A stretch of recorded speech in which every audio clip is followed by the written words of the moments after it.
Tahu tak, yang ni adalah wallet Mans yang paling susah nak dapat. Legit, Aisyah cakap daripada zaman dulu lagi, walaupun macam wallet yang ini kan, signature cross-grain ni has been around for like at least 6-7 years, susah nak dapat. Dulu kan dia ada colour lain, tapi dah tak ada dah. Sekarang hitam je. Memang Coach sekarang kurang betul keluarkan barang Mans.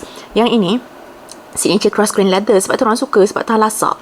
Belakang dia, kenapa nama dia 3-in-1? Sebab ada 3 cara penggayaan. So 1 pakai begini kan, 2 pakai on its own yang pass case ni, atau 3 pakai begini, macam tu lah. So saya tunjuk belah dalam ni dulu, yang insert ni lah, kira insert lah kan. 2 card slot, 1 ID window. Lepas tu yang ini 8 card slots, compartment here and here. Lepas tu double cash compartment. Lepas tu you guys macam cerita outlet items kan, beli kat US tak ada kotak, sebab kotak dia orang charge asing. Dust bag dengan paper bag tu, paper bag tak ada sebab macam beli sekali banyak kan. Kalau tengok Aisyah buat shopping haul tu kan, ya Allah banyak betul. Lepas tu dust bag tu memang tak adalah kalau beli kat US. Kalau tak percaya, tanya ChatGPT.